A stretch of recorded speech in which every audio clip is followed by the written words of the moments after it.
Good morning. It's a new day, and here are your little things for the day. Celebration. US filmmaker Quentin Tarantino was born on March 27, 1963. He dropped out of high school at the age of 15 and used the time during which he worked at a video store to study films in detail. His 2012 movie, Django Unchained, grossed roughly 2/3 of Men in Black 3 in the same year. While Uma Thurman accused him of trying to kill her because he talked her into performing a stunt, Samuel L. Jackson said that there's something very natural in the connection between himself and Quentin Tarantino. US singer-songwriter Mariah Carey was born on March 27, 1969. Her mother, having been an opera singer and voice coach, she began singing at the age of 3, often while she was at home alone after her parents' divorce. During her time at high school, she worked as a demo singer.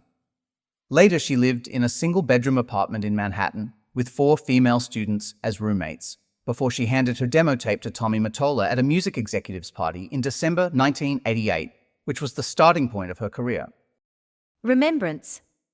Sigismund Báthory became the Prince of Transylvania at the age of 13 and died 27 years later on March 27, 1613. At that time, Transylvania was caught in the rivalry between the Ottoman Empire and the Holy Roman Empire. Himself a Roman Catholic, he was forced to expel Jesuits, was excommunicated by the Pope, was unpopular with Protestants, intended to join the Holy League against the Ottoman Empire, could not get the required support for this, and renounced the throne.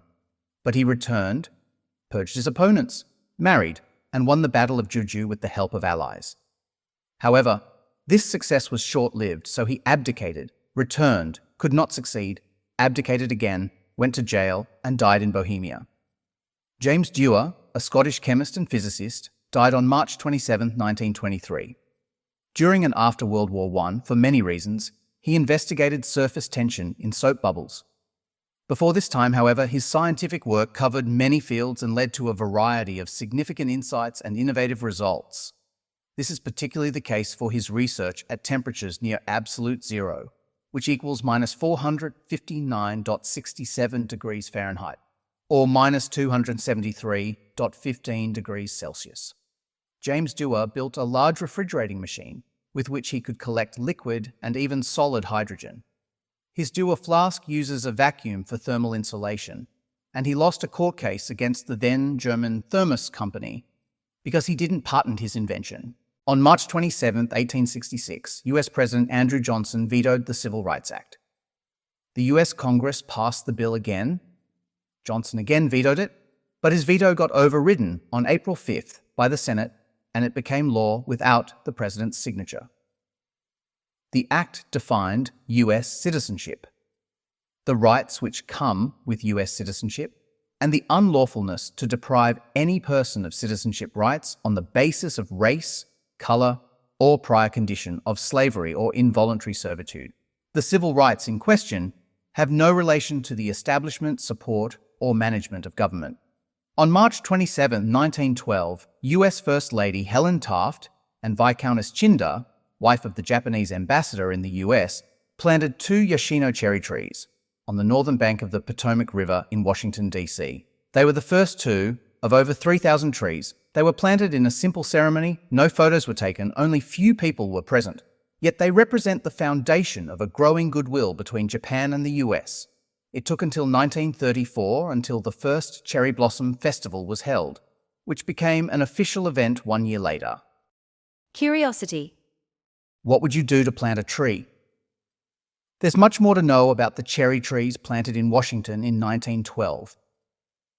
27 years before, US journalist and travel writer Eliza Ruhamah Sidmore returned from her first journey to Japan and first suggested to plant cherry trees at the waterfront of the Potomac River.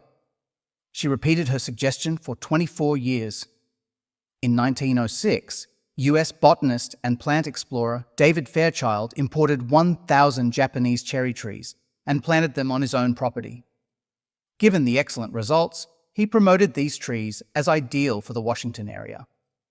Then, in 1909, Eliza Ruhamah Sidmore informed First Lady Helen Taft about her plan to raise money for buying cherry trees and donate them to the district.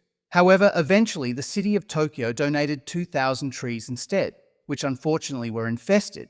But in response, 3,020 cherry trees were donated. While Japan and the US were allies in the First World War, which began shortly after, this was not the case in World War II. In this regard, there are speculations that 4 of the trees were cut down in 1941 because of the Japanese attack on Pearl Harbor. In 1952, Japan requested support for restoring a cherry tree grove that had diminished during the war. In 1965, the Japanese gave 3,800 more Yoshino trees to the US. And in 1982, cuttings from Yoshino cherry trees in Washington were used to replace trees in Japan that were destroyed in a flood. And regardless of the course of events, the cherry trees which were planted in 1912 have been blossoming for over 100 years now. Reflection. The following quote is attributed to William Howard Taft. Too many people don't care what happens, so long as it doesn't happen to them. So, what is your attitude towards this? Is it possible to care about what happens far away? How do you select daily news? Please share your view, leave a comment. Thank you for listening. Support someone today and live up to your values. Have a good day.